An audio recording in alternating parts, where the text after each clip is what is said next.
siempre uno quiere saber qué es lo que hay más allá. Más allá estaba la cordillera Nahuelbuta, había que ir a ver qué es lo que había más allá. Y más allá estaba la playa con el Pacífico. Y frente a este lugar estaba la isla Mocha.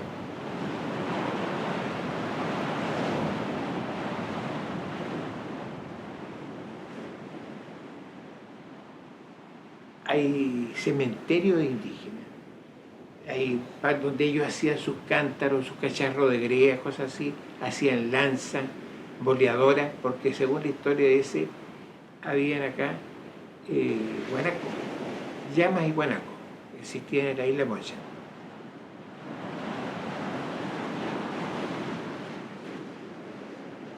Que nuestros abuelos llegaron acá con su familia, según, y nuestros padres se casaron, se fueron casando aquí, y de ahí salimos nosotros.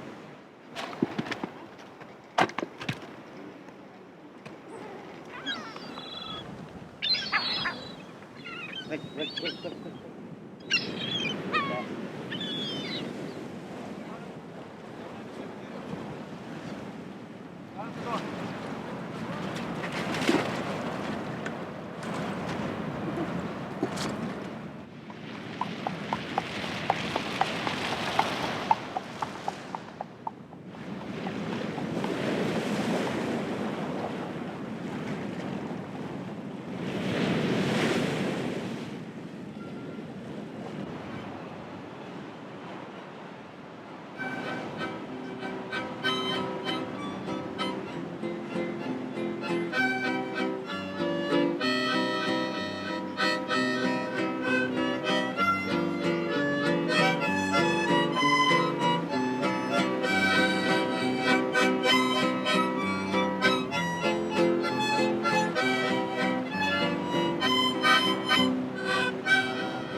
La Mocha, prisionera del mar.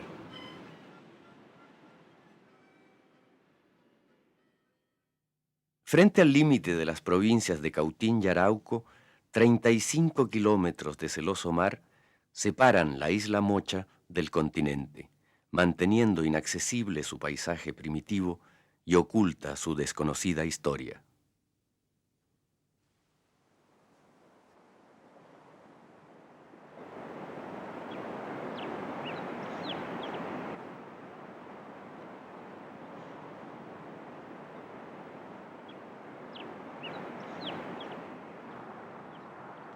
Contaba mi abuela y mi abuelo, pero contaban esa gente, no se contaban en chileno, en puro mapuche. Entonces Peñi, Femochi de ley, por mocha, calculado que me leche por Peñi, Femochi Pudomo, Femochi de Pinutram. Así decía la conversación de la gente que vivía en La Mocha. Cuando estamos allá en nuestra tierra, da rabia, dan ganas de llorar. Cuando subimos al Cerro Limpio, vemos que está cortada la tierra en tirúa.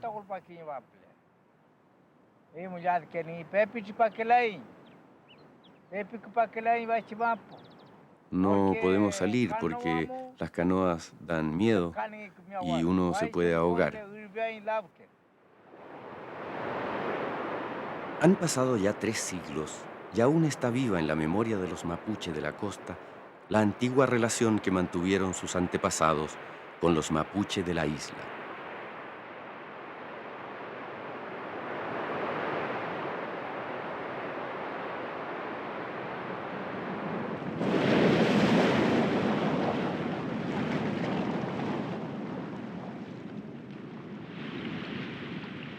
El descubrimiento de la Mocha por el navegante Juan Bautista Pastene en 1544 daría comienzo a una agitada historia protagonizada por los mapuche que ocupaban la isla y los navegantes y corsarios que llegaban a sus costas en busca de alimentos.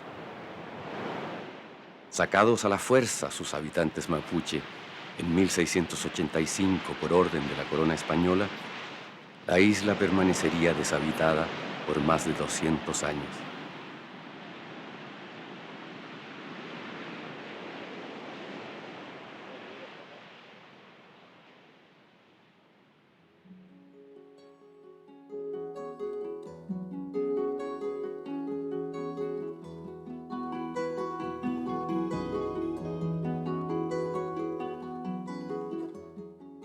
A fines del siglo pasado, el arrendamiento de sus tierras para la instalación de haciendas ganaderas da inicio a un nuevo proceso de ocupación humana. En 1937, la isla es transferida a la Caja de Colonización Agrícola y 32 parcelas reemplazan a las grandes haciendas.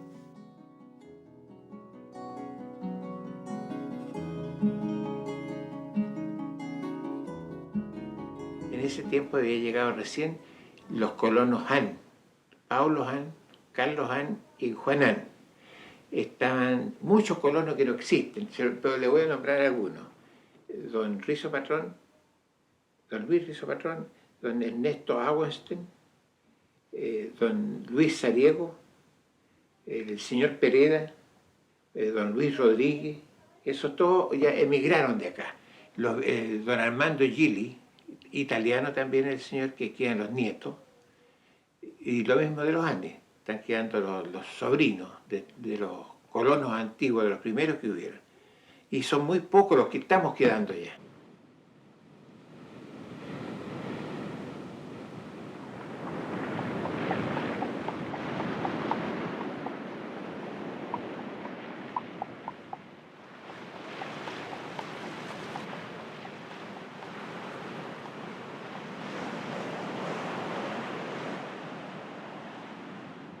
Europeos y chilenos se beneficiaron con el proceso de colonización impulsado por el gobierno de esa época. Sin embargo, los más felices fueron los inquilinos de las antiguas haciendas que permanecieron en la isla. Nuestros abuelos llegaron acá con su familia, seguro, y nuestros padres se casaron, se fueron casando aquí, y de ahí salimos nosotros. Porque desde cuenta que yo le voy a hablar, yo le estoy hablando de 90 años atrás. Cuando eran esclavizados nuestros padres, nuestros abuelos. Para estos primeros habitantes la vida fue dura y sin mayores horizontes. Su vida y trabajo representaba un verdadero régimen de servidumbre. Aún se conservan fichas de las pulperías y monedas acuñadas por la administración de las compañías ganaderas. Pero en 1937, esta situación cambiaría. Cuando vinieron ellos acá a sacar los arrendatarios de los que abusaban, como en todas partes, mi papá, según mi abuelo, nos se traían a hablar porque usted me decía, ¿quieren ser dueños de la isla ustedes? ¿Y sabe lo que le contestaban nuestros padres y abuelos? Caballero, lo mismo contesta que le estoy haciendo a usted. Le decían, oh, ¿sabe, caballero? El patrón va a saber y los va a castigar. Entonces usted me contestaba, me decía, no te estamos diciendo que ahí está el buque fondeado y lo vamos a sacar inmediatamente a esto. Digan, queremos que nos digan, acaso quieren ser libres y ser dueños de esta isla.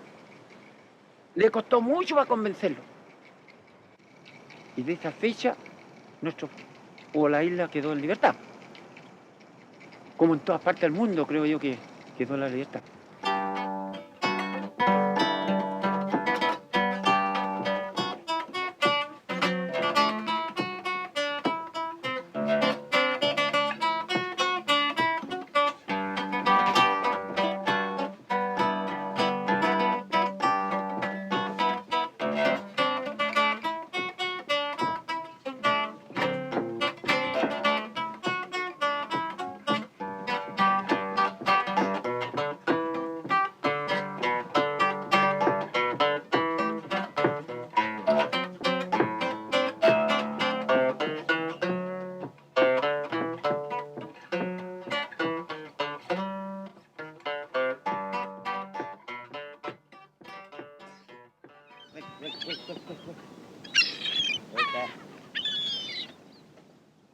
Las familias originales se multiplicaron rápidamente gracias al generoso sustento de la tierra y el mar de la Mocha.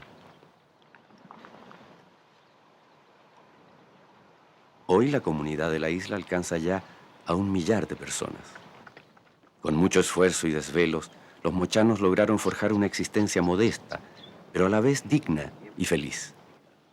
A la bondad del clima se agregaba la gran fertilidad del suelo y sus praderas. Así, con altibajos, la agricultura y la ganadería se convirtieron en los rubros productivos fundamentales.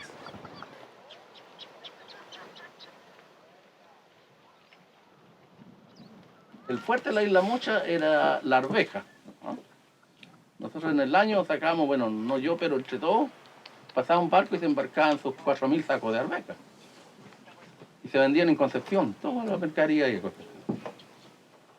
Pero llegó el año 60 y de ahí adelante las compañías que eran subvencionadas por el gobierno, 4 compañías eran de vapores, le levantaron la subvención, entonces no pasaron mal a él.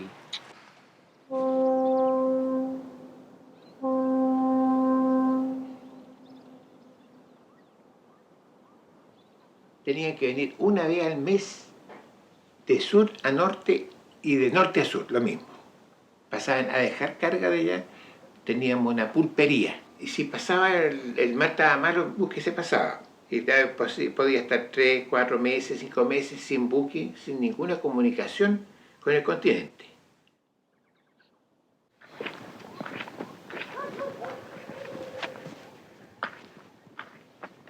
El término del transporte marítimo obligó a un cambio en la orientación y extensión de los cultivos, la mayoría de los cuales pasaron a ser principalmente para el consumo familiar.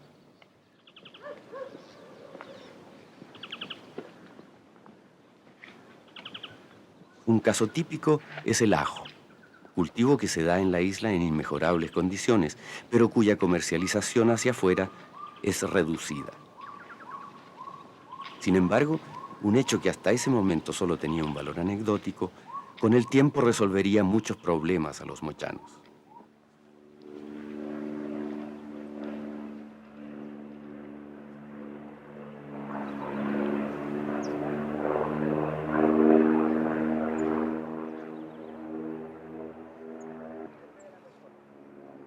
Y alegría grande, esa fue la alegría que tuvimos los mochanos cuando primera vez vimos un avión aterrizado, no lo conocíamos, ¿no?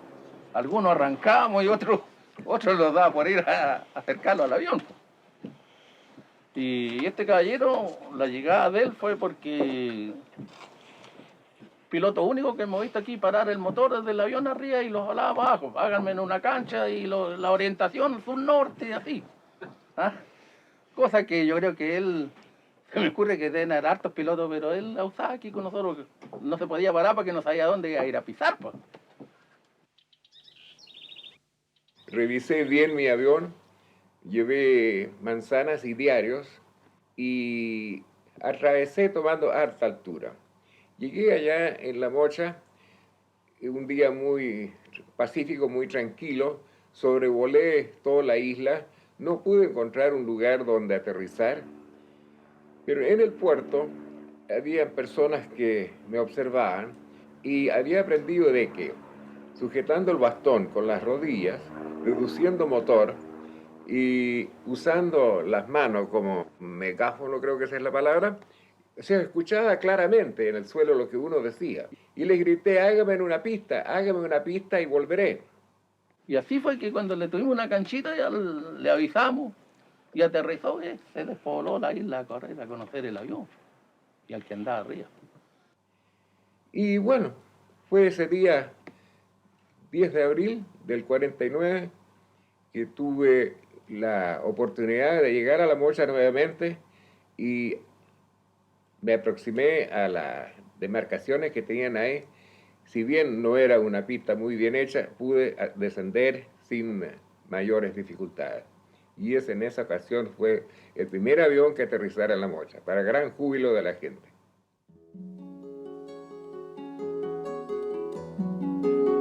El impacto y trascendencia de este vuelo fue muy grande para la isla y sus habitantes. Abrió nuevas perspectivas y rompió el aislamiento y la incertidumbre permanente de los mochanos. Después de su primer vuelo, don Edgar Blackburn volvió a La Mocha en innumerables ocasiones para prestar ayuda y socorrer a sus habitantes en las situaciones más difíciles.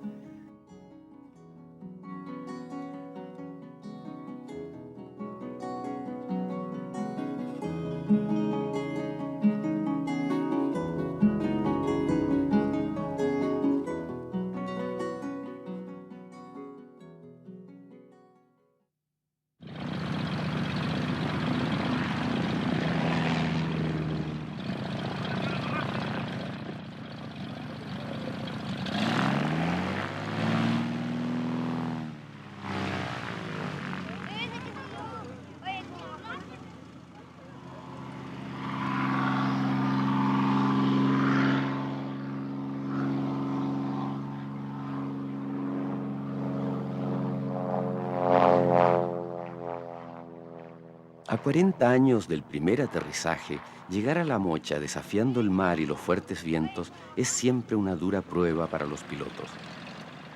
Para los mochanos, la llegada de los aviones revive también siempre la emoción y alegría que provocaron los primeros vuelos. En 3 siglos, los medios de transporte han tenido un cambio acelerado. Canoas, veleros y vapores que debían luchar contra el mar fueron reemplazados por los aviones.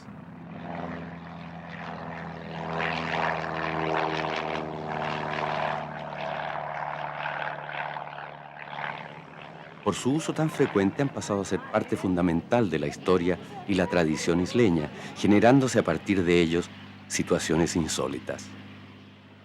Nosotros supimos, nos contaban de que usted había pasado a su familia algo muy particular con esto de los aviones. Sí, aquí está a mi lado, este joven nació en el avión en vuelo a Concepción.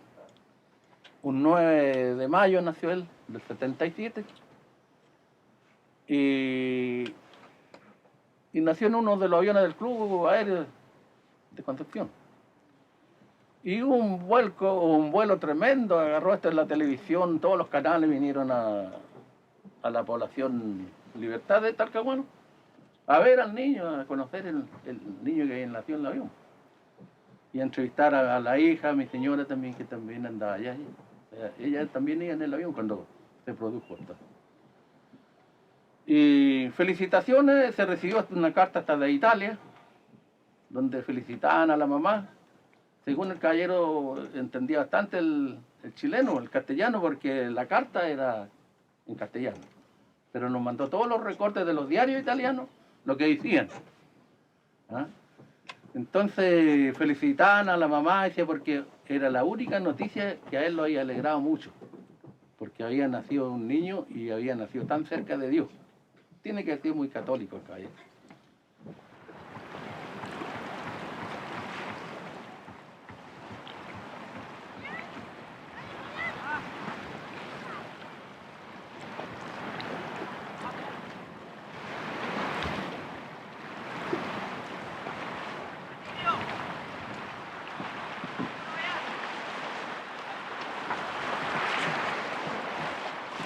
El mar de La Mocha es rico en recursos como algas y mariscos, sin embargo casi siempre se muestra tempestuoso.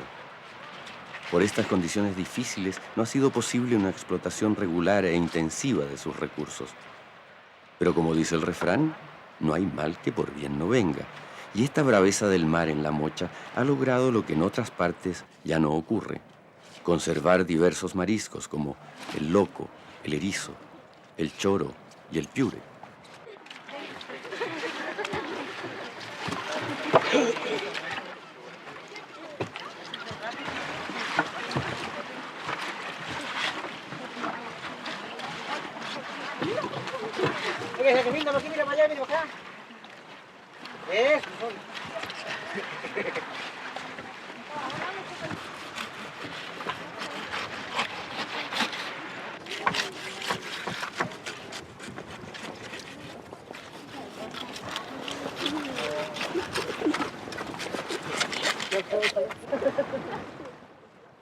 El piure, por ser una especie abundante y no estar en veda, se ha podido extraer constantemente.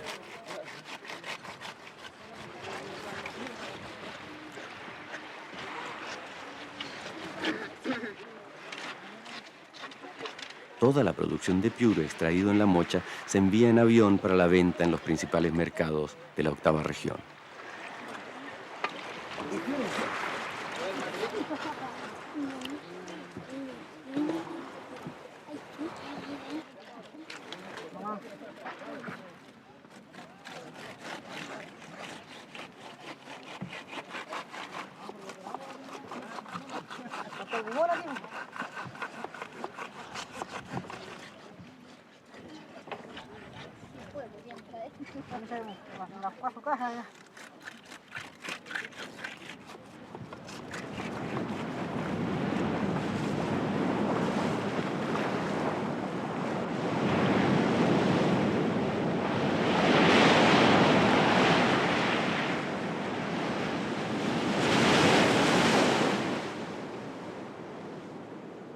Como isla oceánica, la historia y vida cotidiana de La Mocha han estado profundamente marcadas por el mar.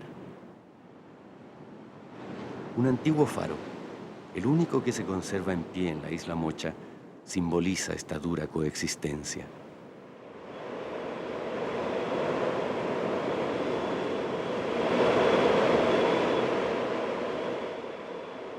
Fue construido hace un siglo para evitar los naufragios que con frecuencia ocurrían en estas costas llenas de bajos y arrecifes.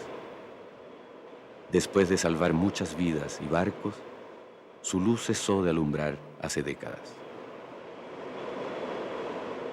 Estamos ahí en la casita que pasamos ahí, mirando cuando me preocupo del mar.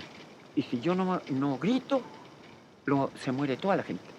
Cuando yo le digo, a todo que le pongo yo, oye, tengan cuidado, el mar, el mar.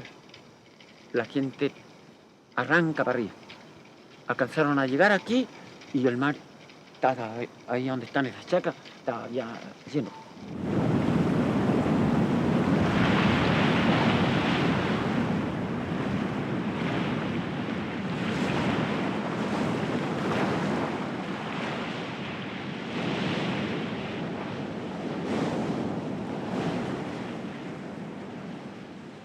Pero mira que aquí quedaron millones de pájaros muertos aquí, donde el mar se confiaron como pájaro marino. Dijo, ¿qué este es una mar?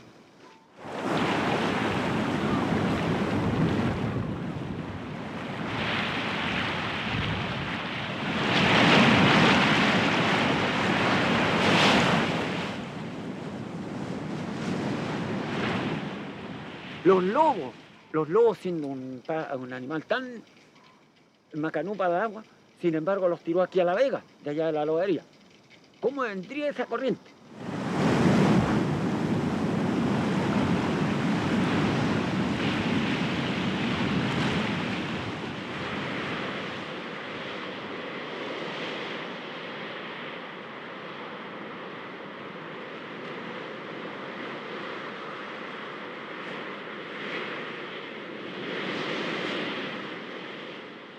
El terremoto de 1960 dejó una huella profunda en la memoria de los mochanos y también en el paisaje de la isla.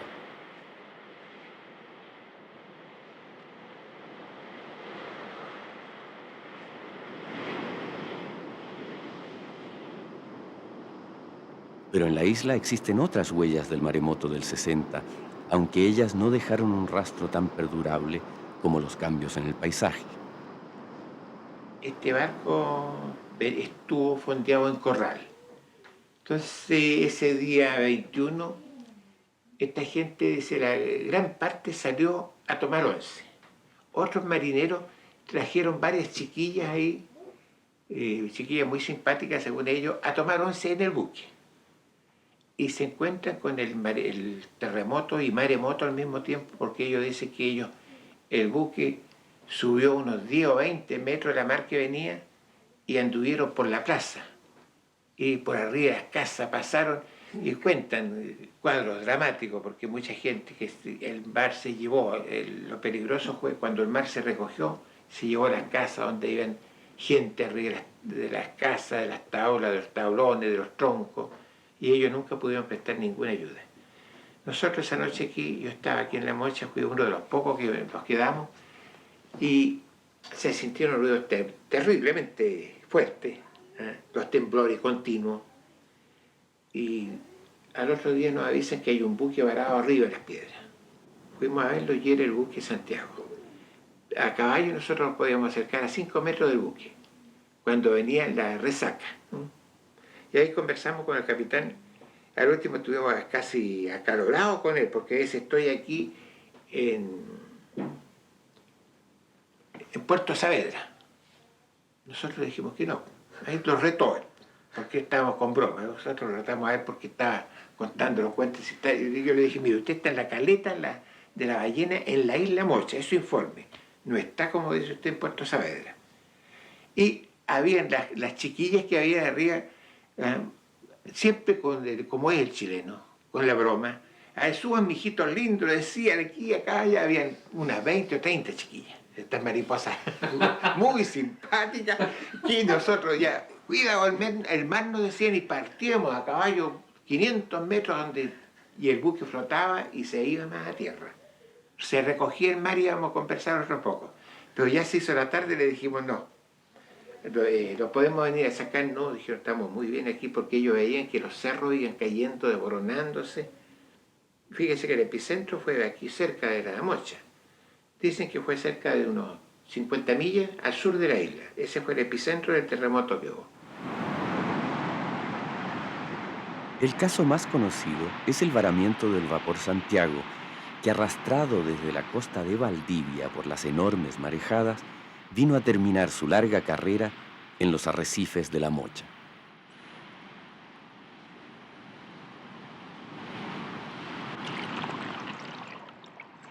Originalmente el Santiago no sufrió graves daños con el varamiento y se intentó más tarde reflotarlo. Sin embargo, la maniobra fracasó encallando en forma definitiva. Fue desguazado parcialmente por la compañía aseguradora, quedando intacta su armazón gruesa.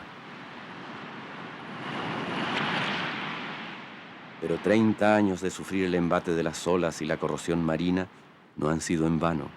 Hoy solo quedan restos esparcidos que hacen irreconocible su forma original. Don Carlos Brendel estuvo a cargo de las fallidas maniobras de desvaramiento del vapor Santiago. Como pago por sus servicios, recibió parte del alojamiento interior del barco. Hoy pueden verse en su casa diversos muebles y objetos que logró rescatar. Incluso construyó esta pieza utilizando los materiales que formaban parte de la cabina del barco, incluyendo puertas y ventanas.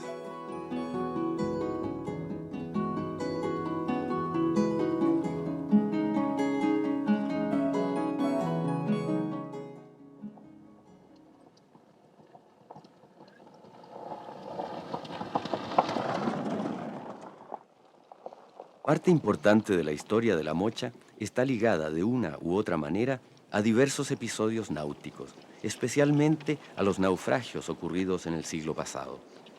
Ellos son motivo de permanente atracción y verdaderos objetos de leyenda. La búsqueda de los barcos hundidos y la colección de objetos rescatados de ellos son ya parte de la pasión y el oficio de varios mochanos. Visitamos a los hermanos Armando y Lucho Ortiz, sin duda los más entusiastas en el tema de los naufragios. Buscamos más información sobre los barcos hundidos en el área. Incluso hay un engranaje donde entraron los barcos, donde chocaban hacia el islote, hay un resto también. Y en este sector están todos los barcos hundidos. El Consuelo, Don Lucho Ortiz, entusiasmado con nuestro interés por los naufragios, nos invita a conocer su casa.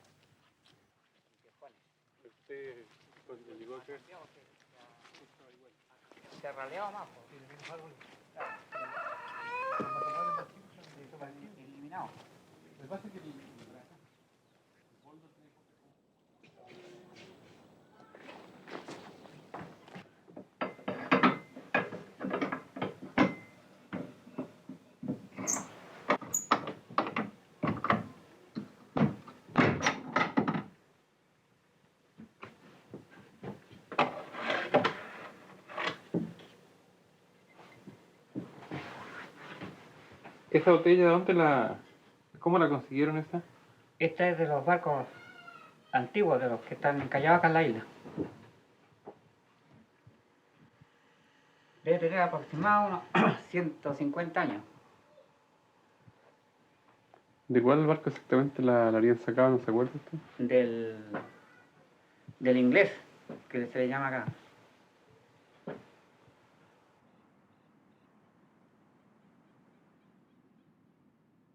En la pequeña colección que don Lucho Ortiz ha formado con los objetos sacados del mar, destacan las piezas obtenidas del Baltimore, barco hundido en las proximidades del islote Quechol.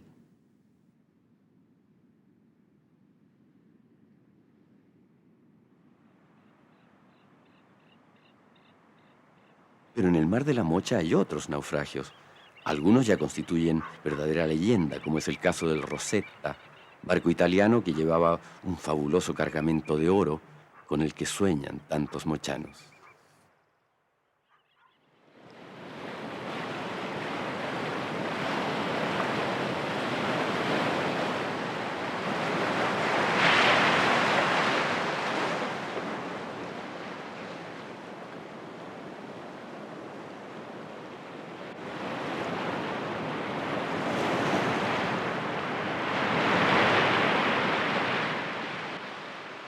Hemos debido esperar muchos días para poder intentar la navegación hasta Quechol.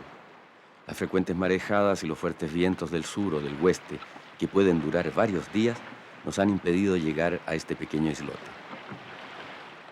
Acompañados por los hermanos Ortiz, nuestros guías, esperamos tener oportunidad de bucear en alguno de los naufragios y conocer la lobería.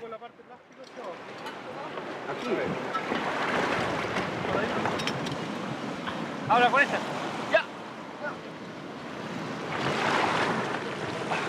¡Vámonos! ¡Ya! ¡Ya! ¡Suave, suave, suave!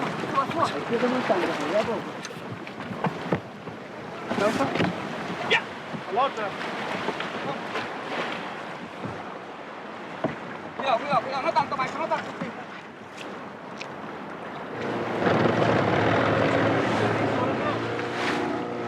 Quítale un poco, quítale un poco, quítale un poco, quítale un poco.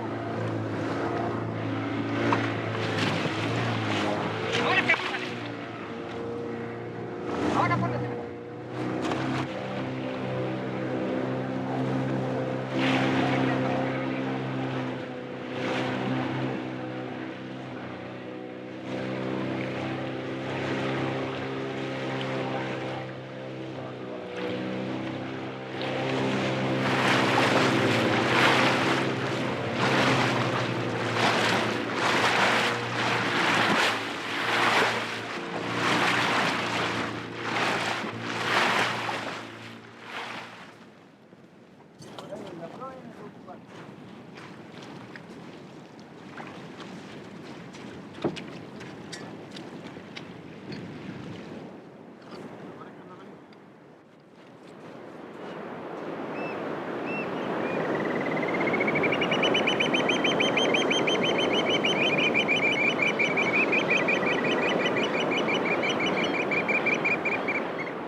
Quechol y toda la zona de la Mocha emerge sostenidamente. Los abundantes fósiles marinos atrapados en su suelo sedimentario acusan este fenómeno. Toda el área de Quechol y la Mocha subió durante el terremoto de 1960 cerca de 4 metros.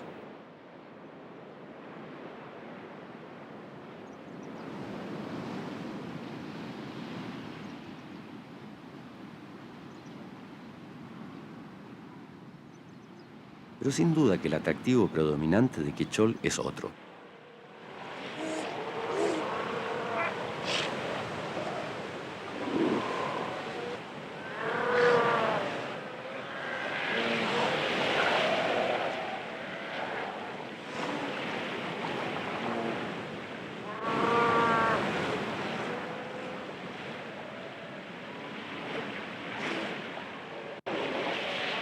La lobería fue un sitio de gran trascendencia para la Mocha y sus habitantes.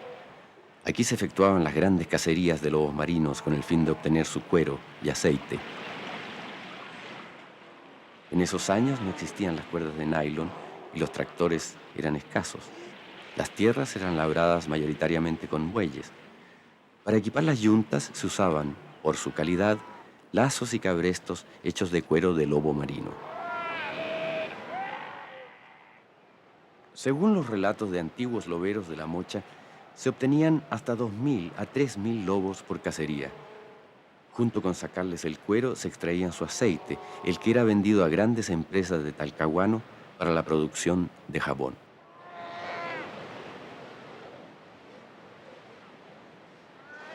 La caza de lobo marino ya no se realiza en la Mocha. La especie goza hoy de protección y se reproduce sin temores.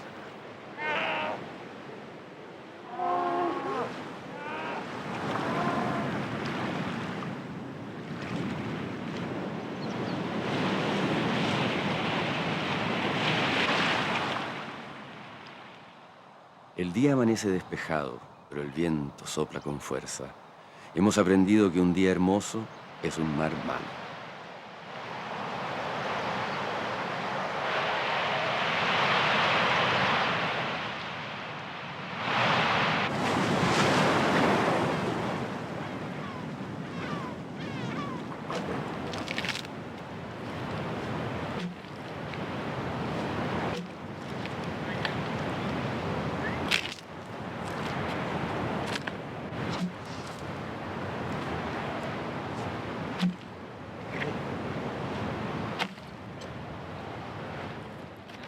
Ya tenemos 3 días de espera. El mar no solo nos impide bucear, sino que también salir de Quechol y volver a la Mocha. Nos preparamos para una espera que puede ser larga. Las provisiones comienzan a escasear y debemos conseguir nuevos alimentos. Recolectamos el cochayuyo, alga que se consume habitualmente en la zona. La base de sus ramas, conocida como ulte, es la parte más apreciada.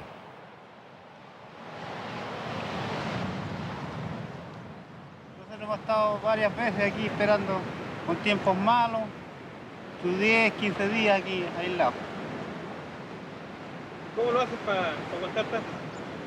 Es que siempre hemos andado con bastantes víveres y agua. ¿Y qué se come acá cuando fallan los víveres?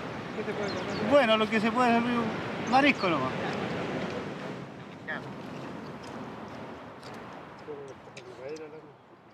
Comparten nuestro aislamiento obligado un grupo de pescadores de Quirico, caleta ubicada al frente de la Mocha.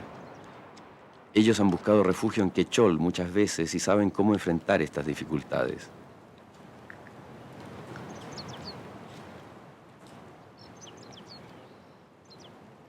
En el mar conseguimos mariscos, especialmente lapas.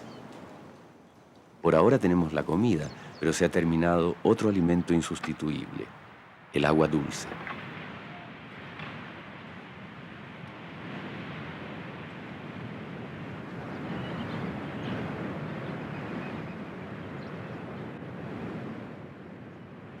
Debemos salir luego de Quechol, pero el mar no lo permite.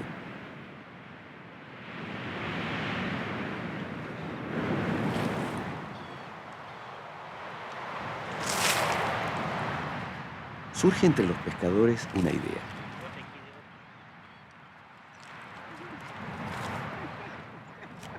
Cavando con improvisadas palas de huesos de lobo marino, avanzamos por el suelo de Conchí. Íntimamente nadie cree que será posible encontrar agua para beber, pero el estar trabajando en pos de ello nos entretiene y anima. Vinimos a Quechol en busca de reliquias y tesoros de antiguos barcos. Ahora nos contentamos con encontrar el único tesoro realmente valioso: agua.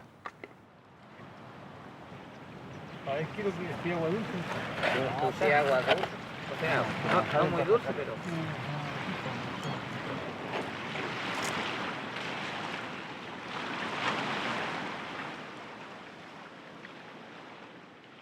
Logramos subsistir unos días más, hasta que el mar nos da la oportunidad de salir.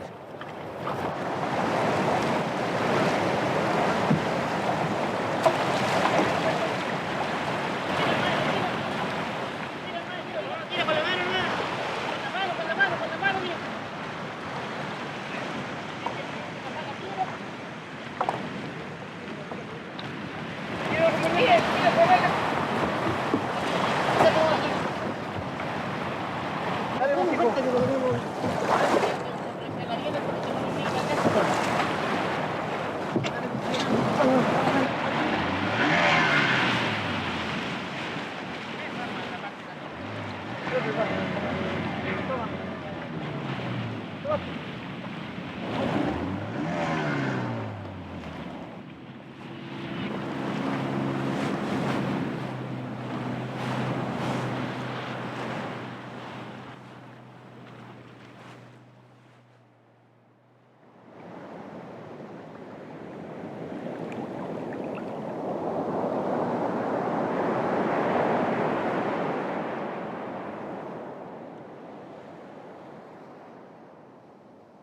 Invadida muchas veces por corsarios y aventureros, La Mocha fue sitio de encuentro de españoles, ingleses y holandeses que luchaban por el dominio de estos mares y territorios.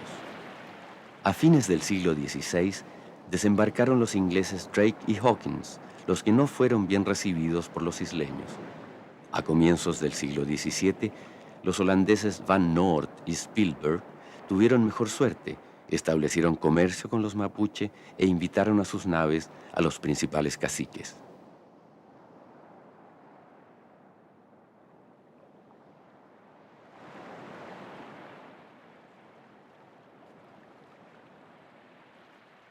Pero este contacto frecuente de los mapuche con los corsarios ingleses y holandeses, del cual aún existen evidencias, alarmó a la corona española, la que dispuso en 1685 que la isla fuese despoblada y sus 800 habitantes deportados al continente.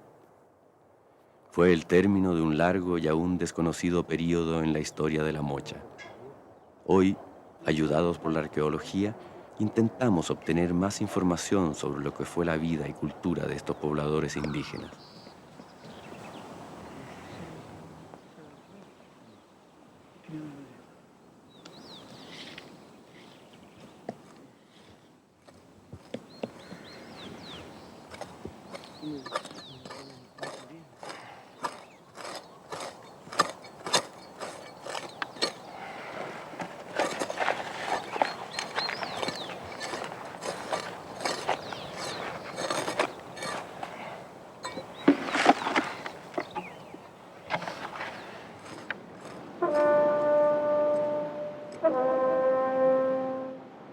¿Cuál sería la relación de estos primeros habitantes con los milenarios bosques y las diversas plantas y animales que ellos cobijan?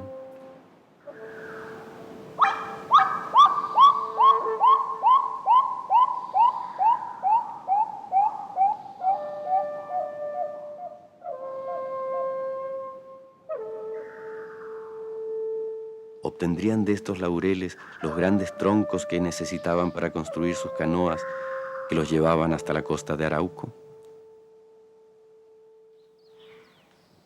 El trabajo arqueológico avanza y en los primeros niveles aparecen restos óseos de un mamífero de apreciable talla. Corresponderían, al parecer, a un camélido nativo, similar al que muestran las antiguas crónicas. El arnereado arroja una prueba contundente de la presencia de este tipo de mamíferos en La Mocha.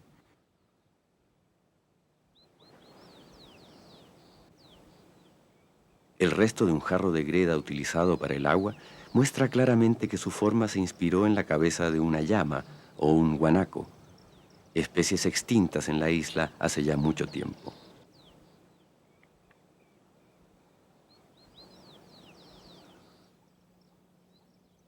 Al profundizar la excavación, aparecen restos cerámicos del tipo Pitrén.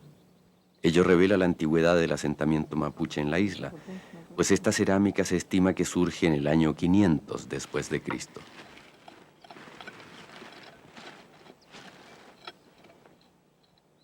Estoy viendo ahora.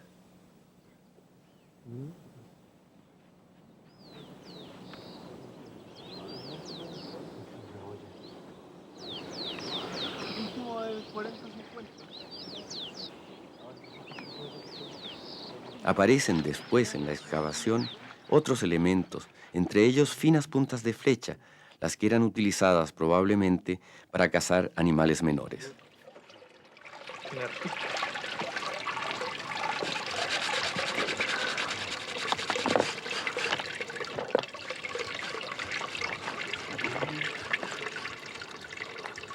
Respecto a su alimentación, la gran cantidad de caracol negro en todos los estratos demuestra que este fue muy apetecido, aunque también consumían en forma importante otros mariscos como locos, erizos, choritos y lapas.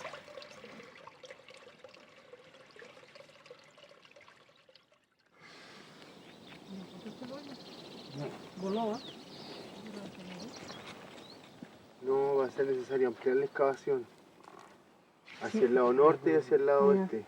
Vamos a tener que ampliar.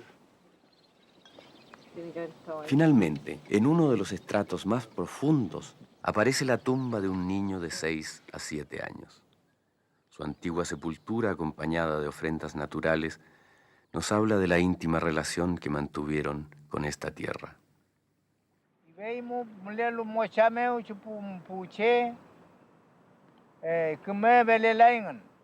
Pero la gente de la isla no estaba bien. Les gustaba mucho venir por estas tierras. Pero ya tenemos nuestra tierra, decían. En ella nos acabaremos, y cuando ya no estemos, entonces llegará el extranjero.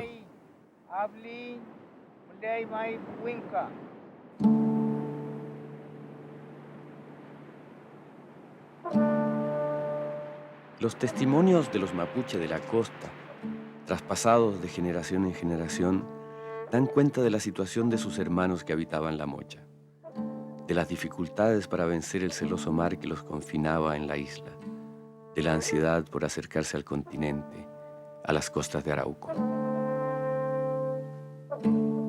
También hablan de un entrañable amor por su isla, del apego a su pequeño país que amaban y que comenzaban a intuir que algún día perderían para siempre.